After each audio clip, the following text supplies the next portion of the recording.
एक गांव में एक सुखी परिवार रहता था। उस परिवार में 3 भाई और एक बहन थी। उनके माँ बाप उन चारों से बेहद प्यार करते थे, मगर बीच वाले बेटे से थोड़ा परेशान थे। बड़ा बेटा पढ़ लिख कर डॉक्टर बन गया था और छोटा बेटा भी पढ़ लिख कर इंजीनियर बन गया था। मगर बीच वाला बेटा बिल्कुल गंवार और आवारा किस्म का था। कुछ समय बाद उनके दोनों बेटे डॉक्टर और इंजीनियर ने शादी कर ली और महीनों के बाद ही इनकी बेटी का भी एक अच्छे घराने में विवाह हो गया। मगर बीच वाला बेटा अभी भी कुंवारा ही था। वह अनपढ़ था और कहीं पर मजदूरी का छोटा सा काम करता था। उसको शादी के लिए कोई भी लड़की नहीं मिल रही थी। उसके माँ बाप उससे बहुत परेशान हो चुके थे। अब जब भी उसकी बहन अपने मायके आती तो वह अपनी डॉक्टर और इंजीनियर दोनों भाइयों से मिलती थी, मगर बीच वाले भाई से बहुत कम मिलती थी, क्योंकि वह उसे ज्यादा पैसे नहीं दे पाता था। लेकिन फिर भी वह अपनी बहन से बहुत अधिक प्यार करता था। कुछ समय बाद उनके पिताजी की मृत्यु हो गई। उनकी माँ ने सोचा कहीं अब किसी के मुंह से बंटवारे की बात निकले, इसलिए अपने ही गांव में एक सीधी सादी लड़की से मंझले बेटे की शादी करवा दी। शादी होते ही न जाने क्या हुआ। अनपढ़ बेटा मन लगाकर काम करने लगा और पहले से कहीं ज्यादा मेहनत भी करने लगा। अब कोई भी पुराना दोस्त उसको मटरगश्ती के लिए बुलाने आता तो वह मना कर देता। एक दिन उसके डॉक्टर और इंजीनियर भाई ने सोचा कि यह तो गंवार और अनपढ़ है, हम इससे कहीं ज्यादा पैसे कमा लेते हैं, इसलिए अब हमें बंटवारा कर लेना चाहिए।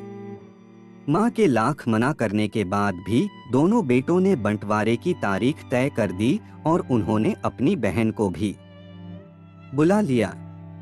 तभी उनका गंवार भाई कहता है कि तुम लोग बंटवारा कर लो, मुझे जो बचे वो दे देना या ना देना, मैं शाम को आकर अंगूठा लगा दूंगा।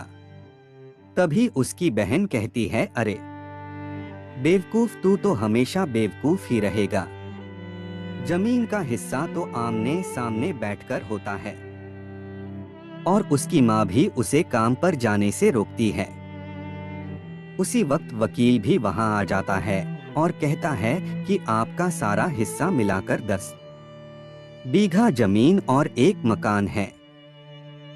अब यह बताओ किसको कितना हिस्सा देना है, मैं उसी हिसाब से कागज बनवा दूंगा। तब गंवार भाई कहता है, वकील साहब 5 से 5 बीघा जमीन हमारे दोनों भाइयों के नाम लिख दो और यह हमारा घर है, मेरी प्यारी बहन के नाम कर दो। तब दोनों भाई पूछते हैं कि तू अपने हिस्से में क्या लेगा। गंवार भाई कहता है कि मेरे हिस्से में मेरी प्यारी माँ है। वह अपनी पत्नी की तरफ मुस्कुराते हुए कहता है, क्यों, क्या मैंने गलत कहा। उस गंवार और अनपढ़ की पत्नी अपनी सास से लिपट कर कहती है, माँ से बड़ी वसीयत क्या होगी मेरे लिए। उसी वक्त उसका गंवार पति भी अपनी माँ से लिपट जाता है। गंवार बेटे और बहू के प्यार ने जमीन जायदाद के बंटवारे को एक सन्नाटे में बदल दिया। तभी बहन अपने गंवार भाई के गले लगकर लिपटकर रोते हुए कहती है कि माफ कर दो भैया, मैं आपको सम्मान नहीं दे सकी।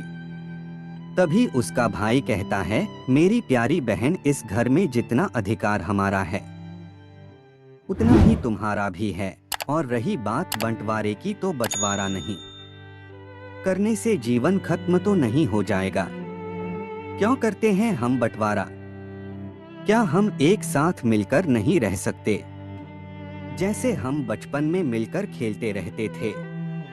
एक साथ मिलकर रहने को ही तो कहते हैं। एक अच्छा परिवार और उसके परिवार को संभालती है एक माँ। तभी उसके दोनों भाई भी बहुत शर्मिंदा होते हैं और वह बंटवारे के सभी कागज फाड़कर फेंक देते हैं, और उस दिन के बाद से उनका पूरा परिवार खुशी खुशी एक साथ रहने लगता है।